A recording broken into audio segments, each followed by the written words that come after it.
Tout le monde est électeur, tout le monde est observateur, tout le monde collecte les informations sur les élections. D'ailleurs, et on va nous retourner à notre propre demande. Voilà. Maintenant, respectons la Constitution. Que dit la Constitution? Il faut, moi, Kabila, je démissionne. Il faut maintenant quelqu'un pour me remplacer et organiser les élections. On nous amène petit à petit à cette situation qui va permettre à l'heureux héritier ou dauphin de Kabila de pouvoir bénéficier de toute cette machine-là.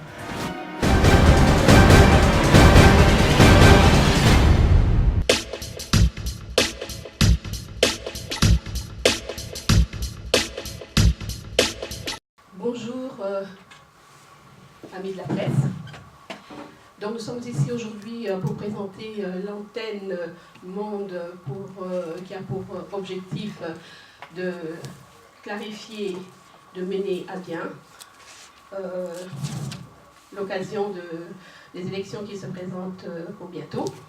Mais je vais pour cela vous présenter. Vous avez à ma droite Cheikh Fita, que tout le monde connaît, et à ma gauche c'est Paul Sapo. Alors sans plus tarder, je vais passer la parole à Cheikh Fita qui va nous introduire à Paul Sapo qui va nous introduire dans cette démarche. Quel est le but de cette rencontre? Merci Henriette, merci aux amis qui sont ici, merci à la presse.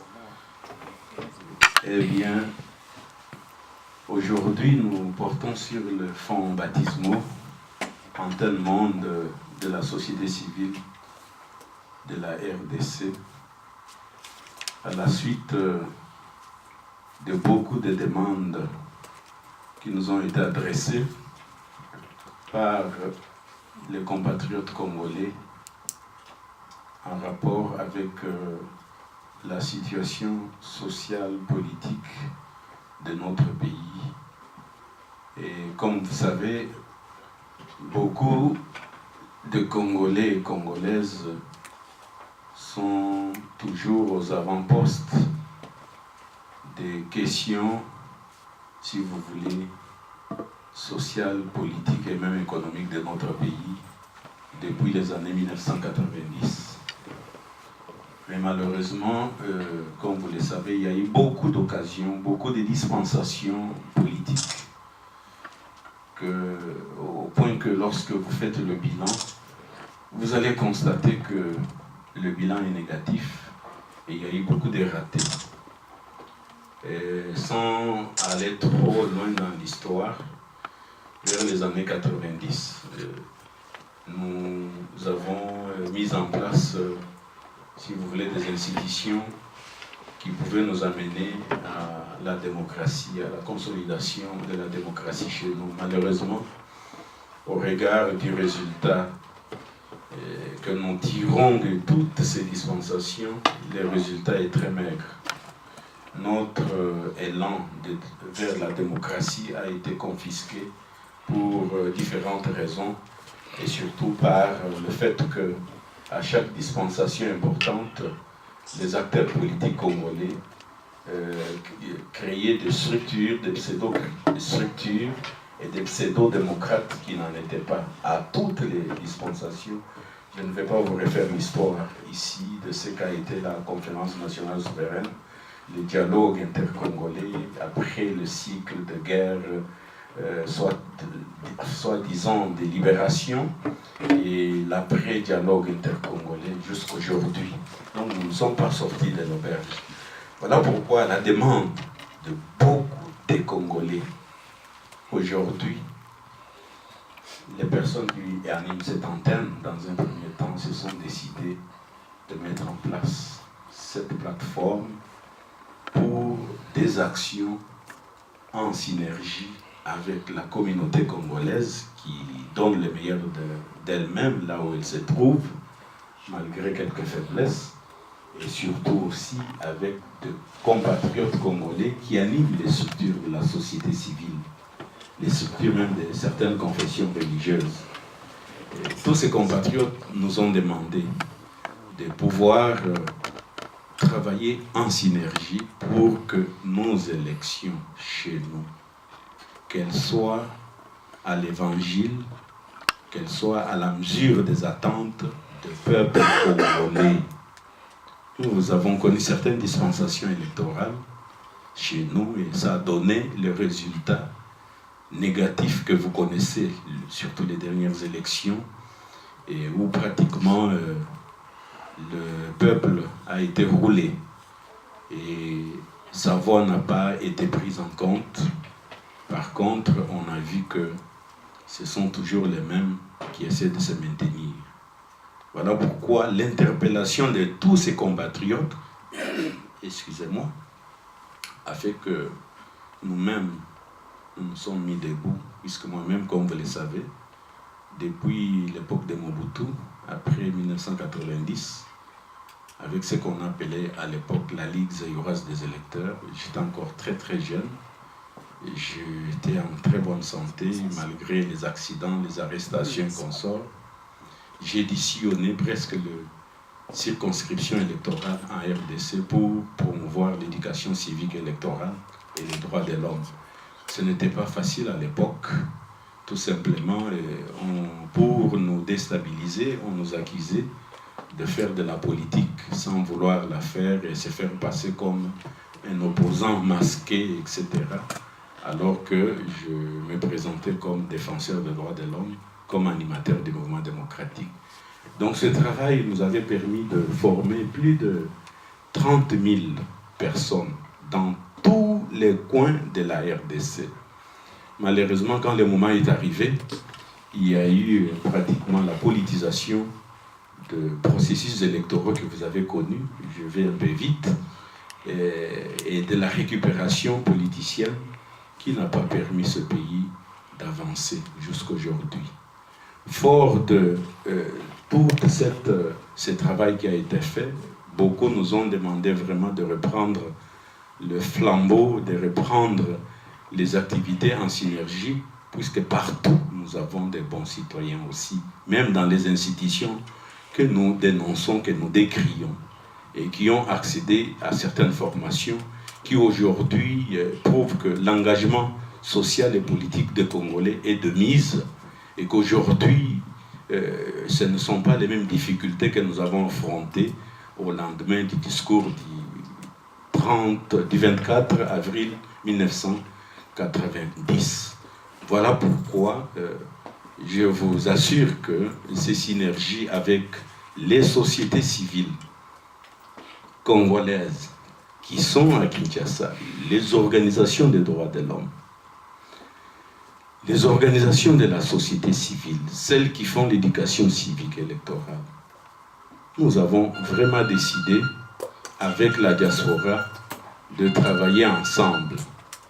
Travailler ensemble pour que ces élections ne soient pas confisquées. Évidemment, vous poserez la question, il s'agit de quelles élections? Je l'ai dit, ce sont des élections à l'évangile et aux attentes, si vous voulez, de la population congolaise, et non pas des élections que les autres essaient de nous présenter. Pour ce faire, nous devons travailler en amont, pendant et après, en aval, si vous voulez, de tous ces processus électoraux. Nous sommes bien organisés pour que chaque composante de la société civile qui est active soit opérationnelle dans son domaine. Les gens des droits de l'homme pourront travailler sur les violences préélectorales, électorales et même post-électorales. Ils sont avec nous. Les autres spécialistes des questions des élections, tels que APRODEC, tels que les ligues qui font l'éducation civique électorale, AETA et Synergie pour les élections, ainsi que de compatriotes tels que APRODEC, que beaucoup connaissent ici en Europe, sur la question de fichiers électoraux, le dénombrement des populations électrices, ainsi que le Bureau international pour les études de développement au Canada, tous ces partenaires vont travailler avec Antenne Monde pour pouvoir être présents, sensibiliser, mobiliser les populations congolaises. Vous nous poserez peut-être d'autres questions en ce qui concerne comment, où est-ce que nous allons trouver. Les ressources humaines sont là, les moyens pour arriver à bout avec ces grands projets, ces grands programmes des Congolais. Et évidemment, mes collègues qui sont ici et d'autres administrateurs qui sont là pourront répondre à cette question. Quant à nous, avec les partenaires comme la FIDH et sa campagne hashtag Mon vote doit compter, que vous pouvez retrouver sur les sites de la FIDH avec une carte interactive. Ce programme pourra permettre en tel monde de pouvoir se faire entendre partout sur la question des élections, la question de la démocratie et des droits de l'homme en République démocratique du Congo. Je vous demanderai vraiment de visiter ces sites et regarder ce programme-là. Et avec les amis de Tournons la page, il y aura encore des informations qui pourront permettre à Antenne Monde et les sociétés civiles congolaises à faire entendre de la voix au Congo, en Afrique et dans le monde. Et voilà toute une série d'actions et d'activités. Et il y aura aussi une présentation, une carte interactive que fera la diaspora de telle ville, de tel pays par rapport à la diaspora et aux populations congolaises. Une banque de données. Et le reste du programme, on va peut-être vous l'annoncer, puisque après cette première sortie officielle, il y aura d'autres grandes rencontres avec nos compatriotes d'Antenne Monde qui viendront du Canada, de la France, de la Suisse. Donc nous sommes assez déterminés, nous sommes déterminés pour que l'électorat, les électeurs soient des électeurs avertis et que les personnes qui n'ont pas d'appui politique et même financier, il y en a des bons leaders locaux en RDC, que ces personnes soient vraiment dans notre collimateur pour que on puisse leur apporter le soutien nécessaire. La gamme des activités qui pourront nous permettre d'avoir les moyens de départ sont là. Voilà pourquoi, au moment où les acteurs internationaux se posent la question, bon, on a vu toutes les dispensations, qu'est-ce que nous pouvons encore faire maintenant? Est-ce que vous êtes ensemble? Est-ce qu'il y a des actions en synergie? Je pense que nous pensons que l'Antenne Monde pourra répondre à toutes ces questions et toutes ces préoccupations. Voilà, pour l'instant, je vais m'arrêter là et vous remettre le micro à Henriette. Je vous remercie, M. Poissa. À présent, nous allons entendre Cheikh Fita, qui va nous expliquer comment se déroule Antenne Monde. Merci beaucoup, Henriette. Chers amis de la presse, nous vous remercions d'avoir répondu à notre appel. Et dites-vous bien que ce n'est pas de gaieté de cœur qu'on est ainsi depuis des décennies dans ce combat pour que le Congo soit un pays où il fait bon vivre. Je vais donner quelques chiffres et puis je vous donnerai nos objectifs et enfin je terminerai par un appel. Des chiffres d'abord. Bon, ce n'est un secret pour personne. La RD Congo a 2 345 000 km², 70 millions d'habitants, des forêts, du cobalt, du coltan, etc., etc. Et elle est 80 fois plus grande que la Belgique. La Belgique, avec ses 30 000 km², sans or, sans diamant, sans cuivre, a un budget de plus de 40 milliards d'euros, c'est-à-dire 4 à 5 fois plus grand que celui du Congo, alors que c'est pour juste 10 millions de personnes. C'est un scandale que les Congolais aujourd'hui puissent vivre avec moins d'1 dollar par jour, avec tout ce que l'on a comme richesse. Et l'espérance de vie, il atteint difficilement 50 ans. Avant-hier, j'ai mis en ligne la mort d'un ami, un avocat, Louemba. Il serait dans un pays comme celui-ci, il ne serait pas mort. Il n'a même pas 60 ans. Professeur d'université, avocat, terminé. Et donc, des gens meurent comme ça. Et la base de tout cela, c'est quoi? C'est parce qu'il y a une mauvaise gouvernance. Ceux qui ont le devoir de gérer le pays ne le font pas comme il se doit, et la conséquence, c'est des morts. Si nous ne faisons rien, c'est que quelque part, nous acceptons aussi de mourir. Nous acceptons que le nôtre meure ainsi tous les jours. Et en tant qu'écrivain, en tant que journaliste, en tant que membre de la société civile, je pense que c'est une interpellation. Nous n'avons pas le droit de nous croiser les bras, nous n'avons pas le droit de rester au bord de la route, les bras croisés, regardant les événements évoluer. Et nous posons aussi des questions, qui sera élu alors que nous avons un grand pouvoir? Et comme Paul l'a dit, c'est pour revendiquer ce pouvoir, ce grand pouvoir que nous avons, qu'en ce jour, nous avons décidé la création et la mise en place de cette antenne monde de la société civile de la RD Congo. Comment concrètement ça fonctionne et quels résultats nous voulons? Il y a ici en Belgique plus de 100 000 Congolais.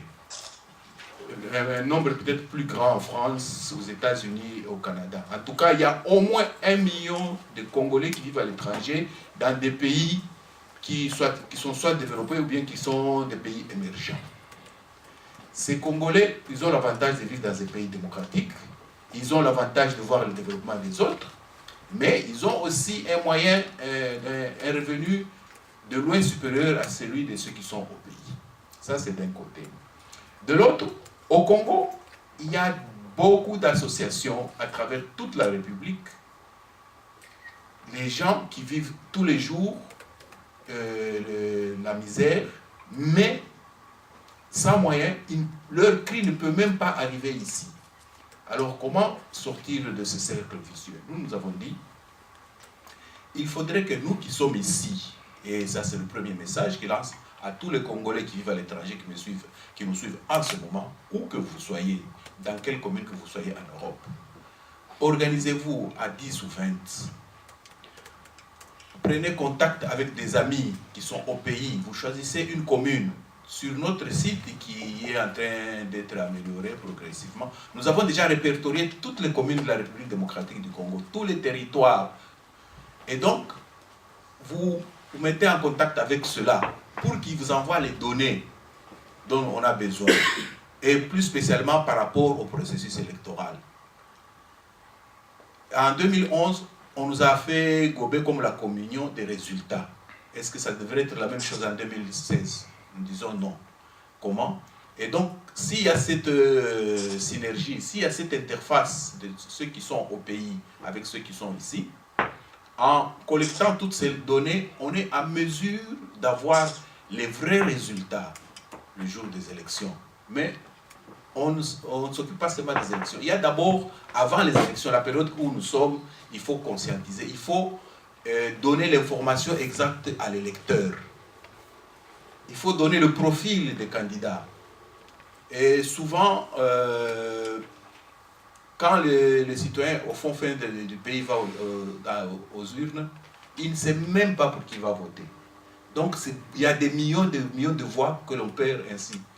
Et donc, nous, on voudrait que cela s'arrête. Ça, on fera des modules d'éducation civique.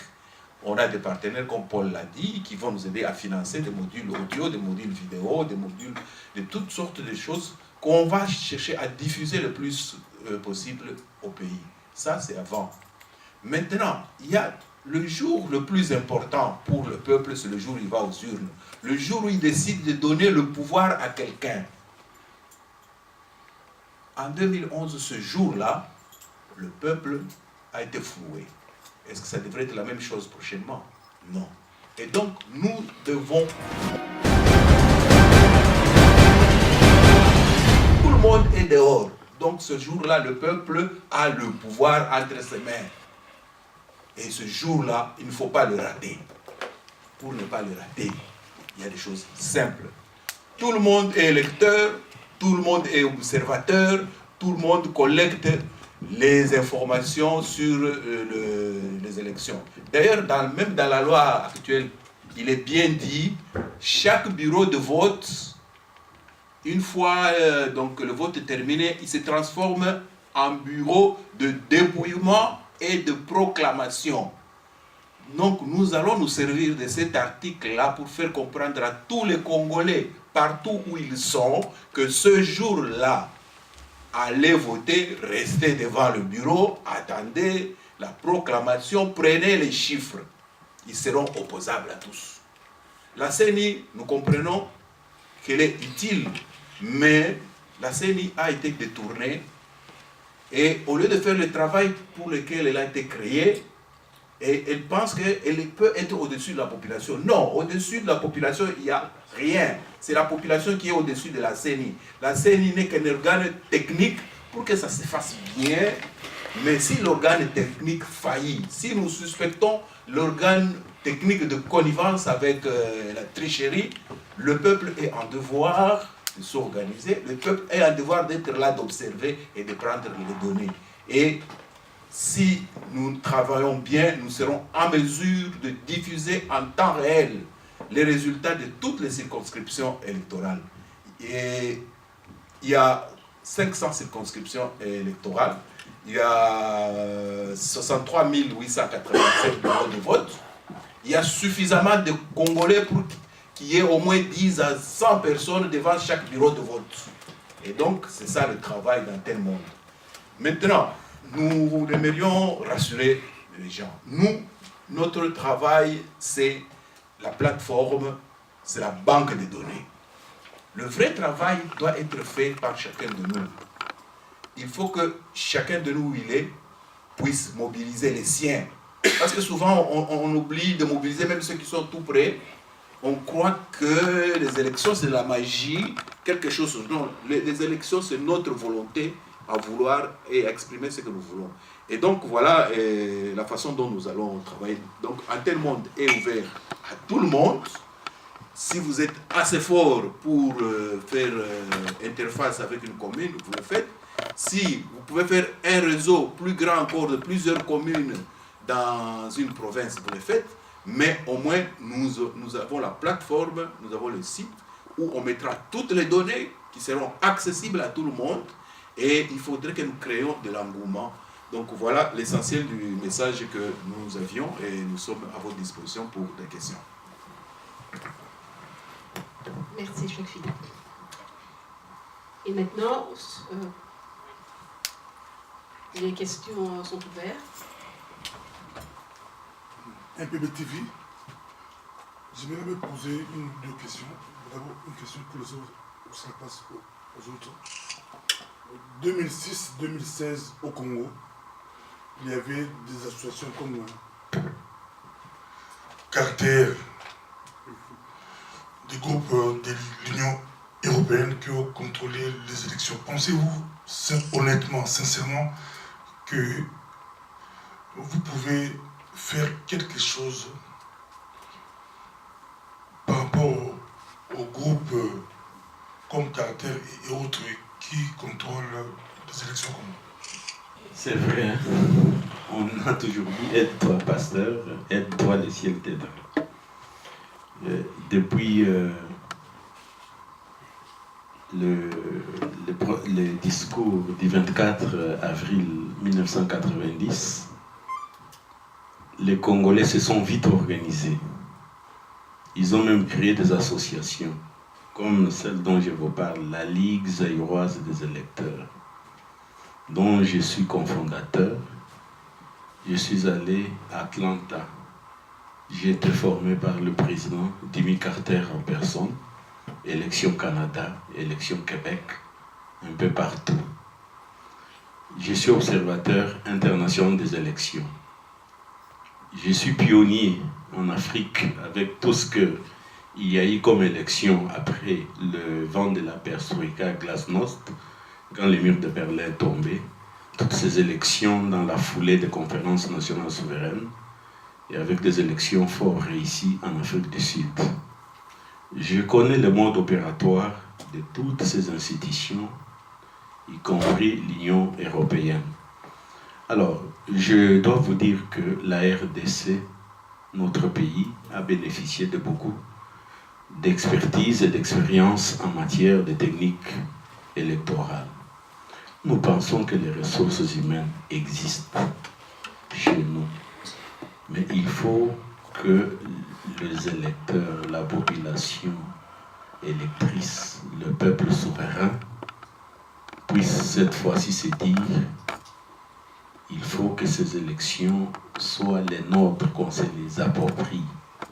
Puisque souvent, quand on parle des élections, c'est un moment chaud dans un pays où pratiquement les différentes affiliations politiques, sociales se mettent en mouvement, qui derrière tel parti politique, derrière telle organisation, derrière... C'est ce que nous avons vécu chez nous en 2006 et en 2011, etc. Il y a eu qui ont appuyé l'Église catholique avec quelques moyens. Il y a d'autres qui sont venus carrément ouvrir des bureaux au Congo, à Kinshasa, comme EISA. Je sais le chiffre qu'ils ont manipulé, toutes ces organisations. Le Centre Carter est arrivé. Mais au moment où on avait besoin, moi-même je suis observateur des élections, j'ai beaucoup travaillé avec le président Carter dans beaucoup de pays. Au moment où on a besoin maintenant d'aider et de partager les Congolais, souvent les preuves sont placées sous la table et on les manipule politiquement parlant. Malheureusement, c'est ça la réalité. Vous avez vu, par exemple, je ne les attaque pas, mais il y a eu certaines confessions religieuses qui ont brassé beaucoup d'argent. Mais au moment où on a dit, mais qui a gagné aux élections? Sortez-nous des preuves. Ça a créé la confusion et cela a permis maintenant de nous retrouver dans une situation difficile, dans une crise multiforme, une crise accumulée qui nous conduit aujourd'hui à qui vont nous conduire à d'autres dispensations importantes. Alors, nous pensons que si le peuple congolais se met debout, s'organise comme mon collègue Cheikh Fita venait de le dire, il y a moyen d'occuper l'espace. Les ressources humaines, elles sont là avec toutes les techniques possibles. Nous reviendrons ici, Pasteur Bobo, nous vous ferons des démonstrations qui vous feront pleurer.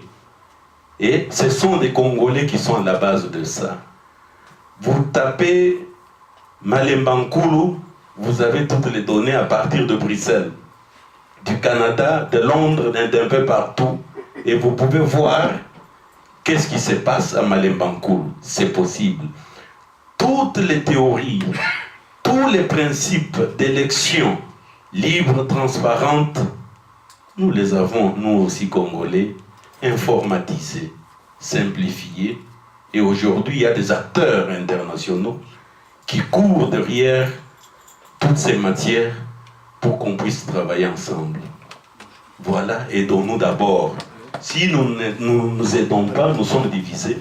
Soyez sûrs que des organisations intéressées, puisque c'est leur matière, ils vivent de tout ça, viendront encore prendre de l'espace. Il est grand temps que nous puissions nous prendre en charge. Monsieur Cheikh Fita. Merci, je vais compléter Paul. J'avais dit dans mon exposé, le jour des élections, c'est un grand jour. Et ce jour-là, tous les Congolais sont dans la rue. Ce jour-là, il ne faut pas le rater. Nous n'avons rien contre les différentes fondations étrangères qui viennent en appoint. Mais les élections, c'est notre problème à nous. Si nous dormons ce jour-là, les gens qui, par malice, confisqueront le pouvoir, les actes qu'ils poseront, c'est nous qui allons en pâtir. Soyons-en conscients. Et donc, notre approche est simple. Le Congolais, où qu'il soit, doit se lever pour que ce jour-là soit un jour de succès et non un jour de deuil. Pour que ce jour-là, tout le monde soit à mesure d'avoir les preuves. Parce que le grand problème, ce sont les preuves opposables à tous. En 2011, qui a les preuves? Ngoï Mulunda a donné des chiffres. Comme c'est lui qui organisait, il avait la latitude de dire tout ce qu'il voulait.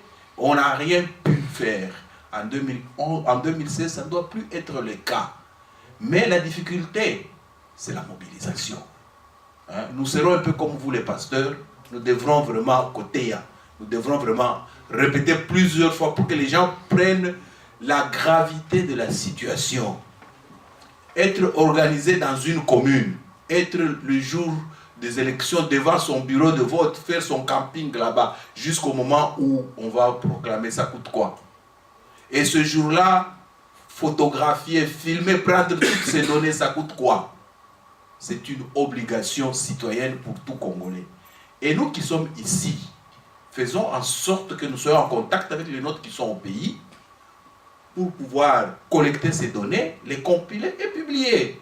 C'est permis. En tout cas, dans la loi congolaise, il n'est pas interdit à une organisation de donner les chiffres, même si c'est la CNI qui est l'officiel, mais au moins on a la possibilité de les confondre au cas où vous voulez faire le malin. Faire le malin, vous le savez, ils l'ont fait en 2011. Kiabi Boara, ils sont disposés à recommencer. Donc, si nous voulons qu'ils fassent ce qu'ils veulent, eh bien, nous nous croisons les bras, nous restons chacun dans sa maison, on attend ce jour-là et nous n'aurons que nos yeux pour pleurer. Voilà. Merci, Cheikh Rita. Il y a encore d'autres questions? Oui, mademoiselle. Oui, vous avez fait mention de partenaires qui ont été dans cette démarche. Qui sont ces partenaires?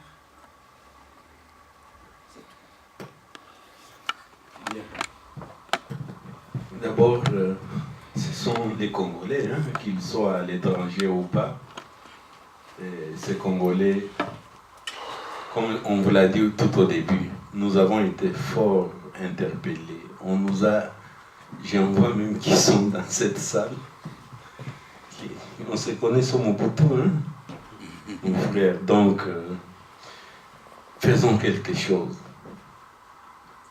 pour que nos élections ne soient pas encore une fois de plus confisquées. Donc, aidons-nous, le ciel nous aidera. Nous allons commencer par nous-mêmes, Congolais, ça c'est sûr. Et je vous ai dit qu'il y a les ressources humaines ici à l'étranger et au pays. Il faut mobiliser toutes ces personnes, tous ces partenaires. Il y a de la place et du travail pour tout le monde, pour chaque organisation congolaise. C'est question de nous mettre en ordre utile, donc pour pouvoir avancer. Aujourd'hui, les acteurs qui ont financé nos élections en 2006, en 2011, ils ont vu ce que ça a donné. Je suis en contact avec eux. J'étais dernièrement, lorsqu'on devait renouveler la résolution sur la MONUSCO à New York, j'ai vu les départements en question, les élections. Ils ont dit, nous sommes à bout des stratégies pour la RDC. Ensemble, nous avons essayé d'évaluer les élections de 2006 et les élections de 2011. Dit, mais non, à l'époque, voilà ce qu'on vous disait, etc. Alors, ces partenaires-là,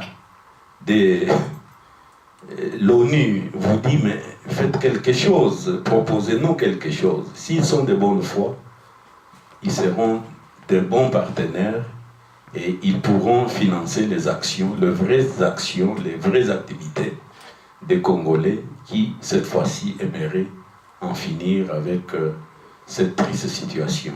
Ces partenaires-là, on le retrouve aussi dans le multilatéral et dans le bilatéral. Pour ne pas aller un peu plus loin, même au niveau des organisations que nous avons citées ici, puisque nos dispensations passées, électorales passées, ont démontré qu'on avait quelque part mal travaillé. De sa classe dirigeante, de son élite politique, etc., qui sera peut-être en mesure, à même de donner les déclics des réformes dont ce pays a besoin. Nous avons besoin vraiment que la RDC, cette fois-ci, s'en sorte après autant d'élections biaisées.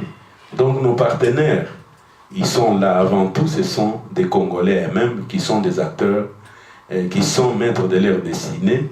Et ensuite, les acteurs que vous pouvez retrouver dans le bilatéral, dans le multilatéral et au niveau de la société civile internationale. Ok, Cheikh Fita, peux-tu nous dire encore quelque chose? Oui, je vais compléter Paul. En fait, notre force première, c'est la mobilisation. C'est le premier travail que nous ferons. Nous devons d'abord nous mobiliser nous-mêmes. Une fois que nous nous mobilisons, ça ne va pas prendre beaucoup de temps. Nous sommes en mesure de devenir un lobby. Les élections en RD Congo intéressent beaucoup de partenaires. Et ces partenaires, l'argent de leurs contribuables qu'ils jettent dedans, ils aimeraient que cet argent ne soit pas jeté pour rien. Et pour cette fois-ci, une fois que nous avons une mobilisation assez significative, des nôtres d'abord, parce que je l'ai dit, ce sont nos élections d'abord. Si nous ne voulons pas nous mobiliser, eh bien, ne nous plaignons pas. Mais une fois que nous nous mobilisons, nous devenons à ce moment-là des partenaires crédibles pour tous ceux qui veulent s'impliquer dans ces élections-là. Il y a la francophonie, il y a la Belgique, il y a la France, il y a l'Union européenne, il y a plusieurs pays qui, au moment où nous parlons, ont des budgets pour les élections, que ce soit pour l'éducation civique. L'argent a toujours été là, mais comme Paul l'a dit, souvent on donne à la CENI, donner à la SONI, sous-entend donner au pouvoir en place, et bien la population ne va pas profiter de cela. Et donc notre message pour les partenaires potentiels qui sont intéressés, nous sommes là, entrer en contact avec nous, et nous ferons des efforts pour entrer en contact avec d'autres. Nous avons déjà commencé, et en très peu de temps, il est possible de réunir le minimum de moyens pour qu'on ait des chiffres fiables. Notre objectif, c'est que le monsieur qui sera élu soit véritablement élu, que ce soit au niveau de la députation, au niveau de la présidence. Et ça, effectivement, ça a un coût. Nous y avons passé, nous avons déjà estimé. Nous prendrons suffisamment de contacts pour cela. Et si, apparemment, vous faites partie d'une banque, c'est ça? Oui, nous sommes disposés à venir vous voir et discuter aussi pour ça. Parce que sûrement, vous êtes intéressés par les élections à RD Congo. Merci. Je m'appelle Franck Otété, je suis médecin, je suis du mouvement Filimbi, je suis tout récemment venu du Congo. Ma question va s'adresser à la fois aux deux intervenants. Plus on approche de l'échéance électorale, plus le gouvernement en place s'est durci et il y a la répression qui atteint les niveaux insupportables. Et la population congolaise est bien sûr très préoccupée par cette situation. Et la jeunesse congolaise fait 60% de cette population. On sait que les élections, c'est le moment par excellence où on exprime ses droits, où on va exprimer la démocratie.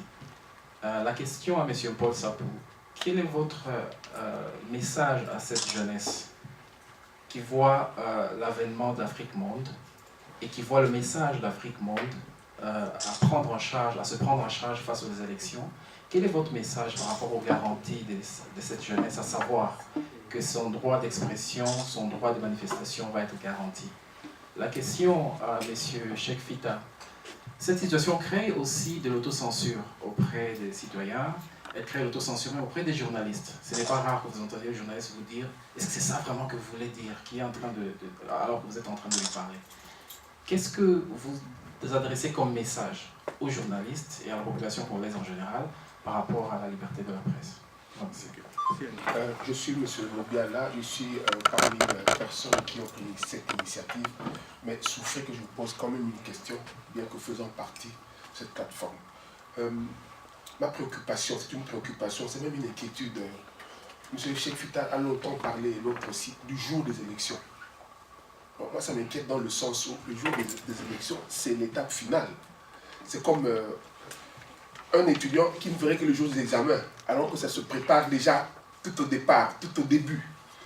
Vous n'avez pas parlé de l'enrôlement, vous n'avez pas parlé des listes et de tout ce qui précède la préparation des élections. Vous nous demandez seulement d'être très vigilants le jour des élections. Moi, je crains que de cette façon-là, que nous partions vers des déceptions à venir. Ma deuxième petite préoccupation concerne ce qu'on appelle actuellement le dialogue national. Le Congo est en train de passer une période où certains pensent qu'il faut aller au dialogue national, d'autres disent qu'on ne doit pas y aller. Je voudrais connaître la position officielle de notre organisation par rapport au dialogue national. J'ai fini, terminé, merci. Moi, c'est par rapport à la sécurité. Hein, peut-être l'a dit le médecin, parce que même les élections de 2011, je ne pense pas que l'opposition, entre guillemets, avait échoué. Mais le problème, parce qu'on a confisqué, comme vous le dites.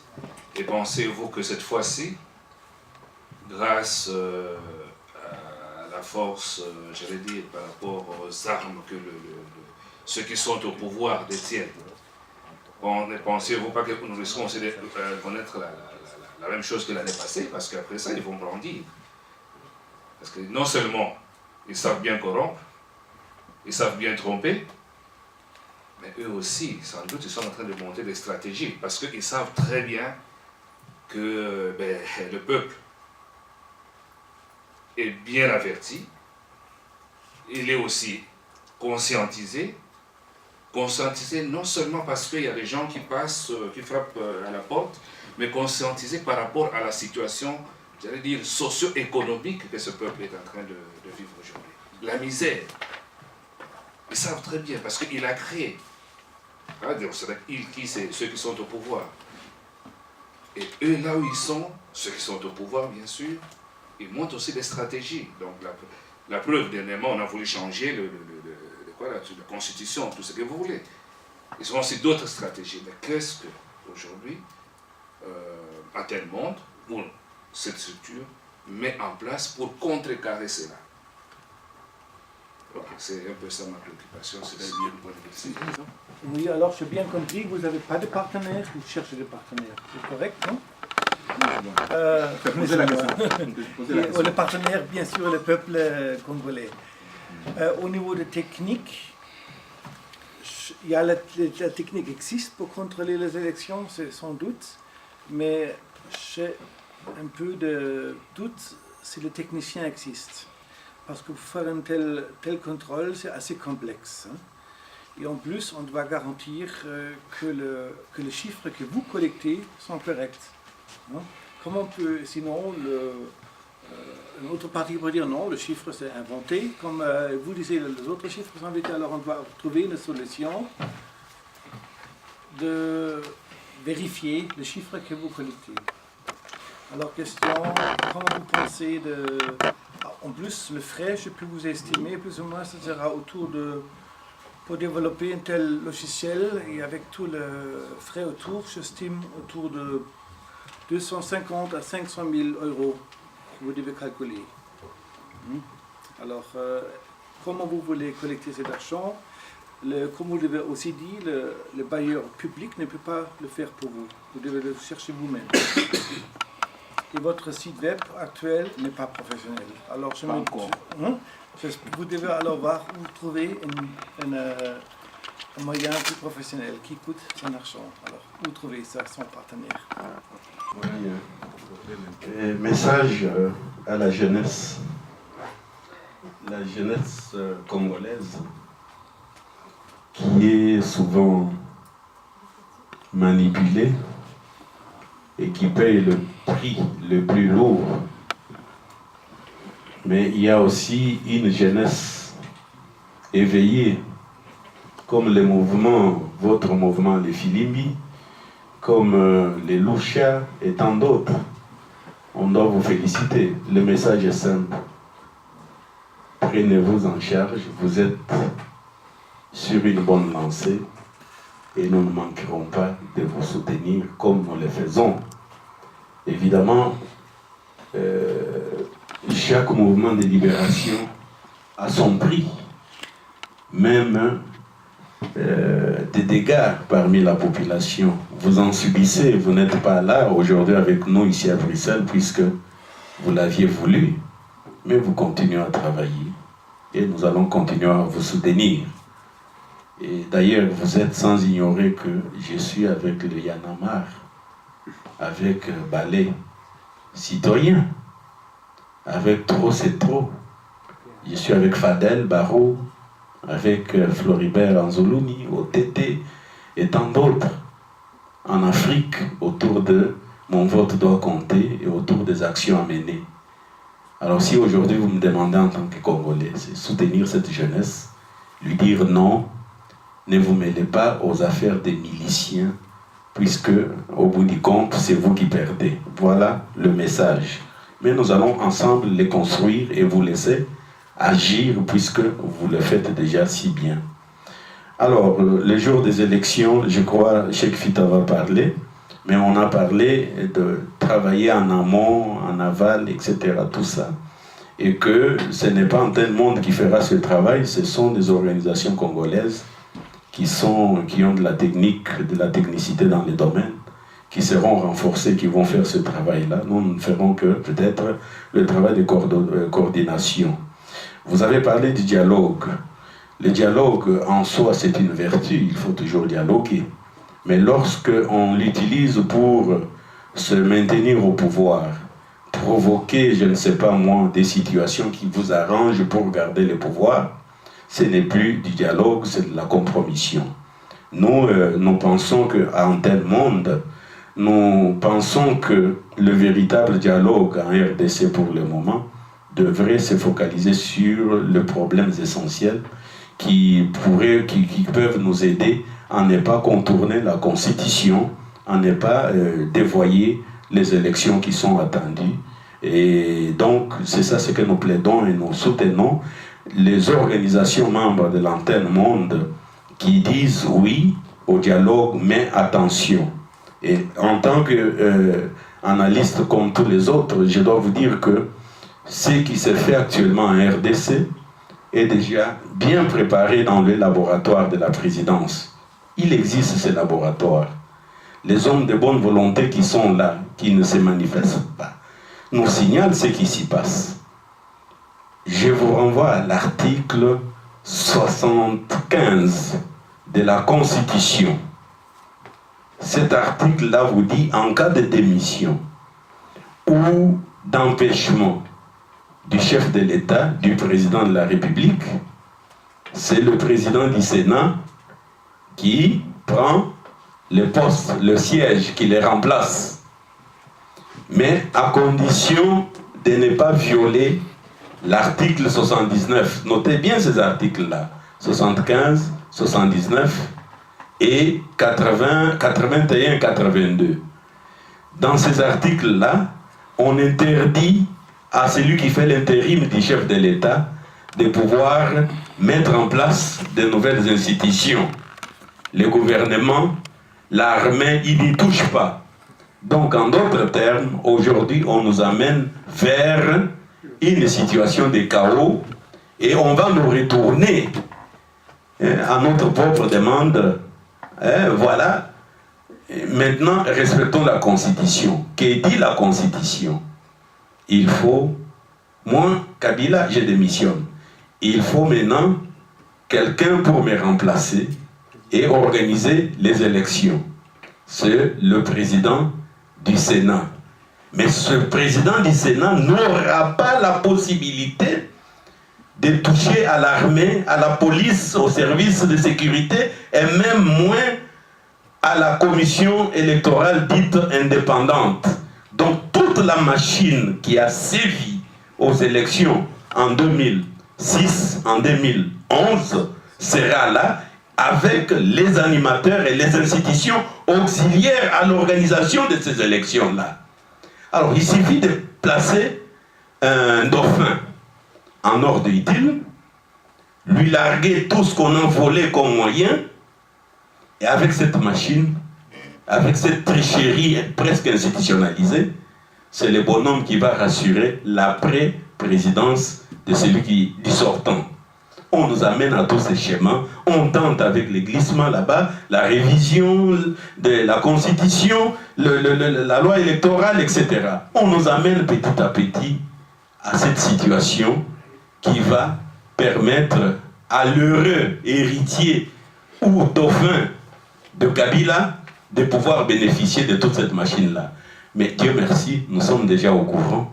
Nous travaillons pour casser tout ça. Je vous dis avec beaucoup de sérieux que nous sommes debout pour dire non.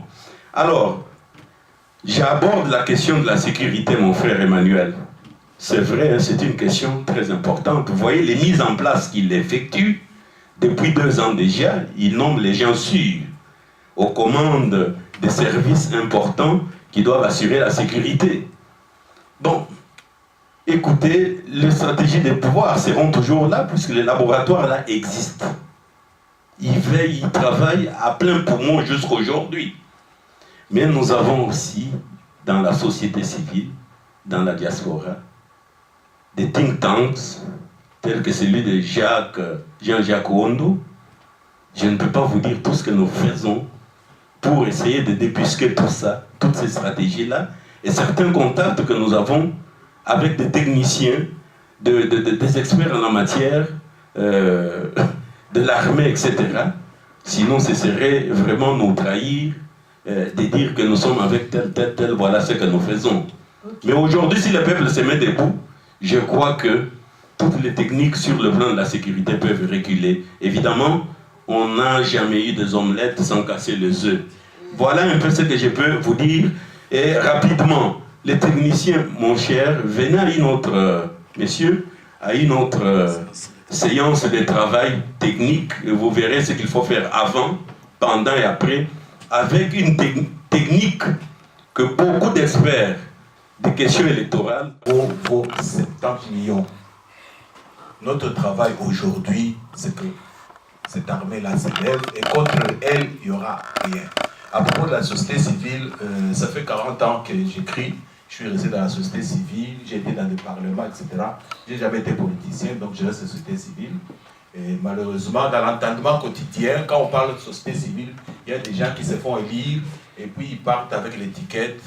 Lui peut partir, mais la société civile, c'est les médecins, c'est les avocats, c'est les journalistes, c'est les agriculteurs, ceux qui souffrent tous les jours. C'est ça la vraie société civile. C'est celle-là pour laquelle nous nous battons. Et enfin, pour ce qui est des moyens techniques, nous avons dit, nous venons de sortir aujourd'hui. Avant aujourd'hui, on n'était pas là. On est là maintenant. On va accélérer. Avant les élections, j'ai dit, nous ferons des modules d'éducation et de sensibilisation. Nous avons la technique et les moyens et les possibilités de diffusion.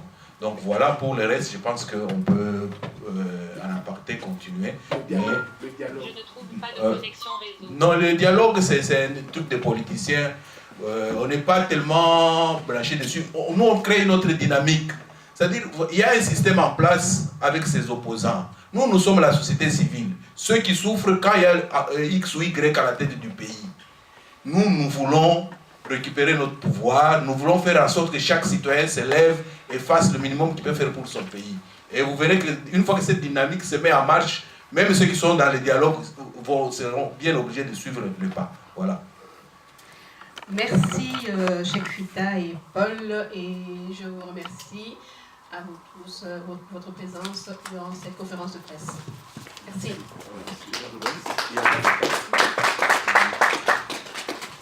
Il y a des contacts ici.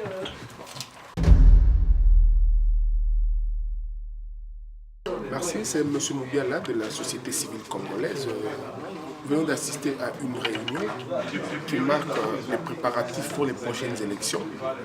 Je pense que c'est une excellente initiative et que c'est un devoir pour tous les Congolais dignes de ce nom de bien veiller à ce que ces élections puissent avoir lieu le meilleur du monde possible, de la plus belle façon du monde possible, que nous ne puissions plus avoir des contestations du genre que nous avions vécu en 2006, mais surtout en 2011.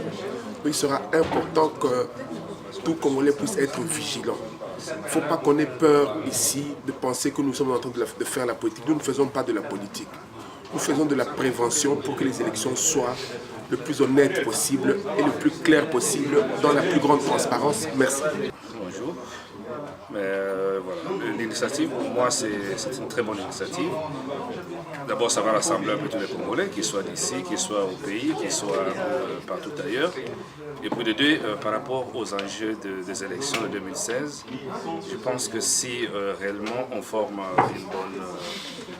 une bonne communauté soudée, mais autour de ces enjeux électoraux, et que tout le monde soit conscientisé et sensibilisé, il y a lieu qu'on arrive à des résultats qui soient concluants. Mais surtout, rester vigilant par rapport à ce qui se passe pour contrecarrer un peu ce qui nous mène aujourd'hui dans une situation socio-économique qui est vraiment à déplorer, où la population congolaise, à cause d'une mauvaise gouvernance, sont aujourd'hui des pays un peu la peau cassée, comme on le dit. Donc, félicitations pour l'initiative et je l'encourage au même moment que je peux aussi la soutenir. Non, ça m'a fort intéressé, c'était très utile. Et je crois que c'est maintenant qu'il faut que vous mettiez au travail et que nous puissions, nous, dans la technique, dans les moyens, essayer de vous aider le plus rapidement possible. Et je crois que maintenant, il faut passer au stade des réunions techniques, et puis après ça, sensibiliser les gens, c'est le plus important. Pour moi, c'est ce qu'il faut faire, que les gens aient voté. Peu importe la personne pour qui ils vont voter, il faut qu'ils se prennent en charge eux-mêmes. En tant que jeune, c'est toujours intéressant d'assister à ce genre de manifestations, parce que, comme on le sait, notre pays va bientôt organiser les élections et les jeunes et la société civile doivent être vraiment impliqués dans tout ce qui est contrôle et suivi pour ne pas qu'on répète les mêmes erreurs qui se sont passées en 2011. Donc pour moi, c'est une très belle initiative. Merci.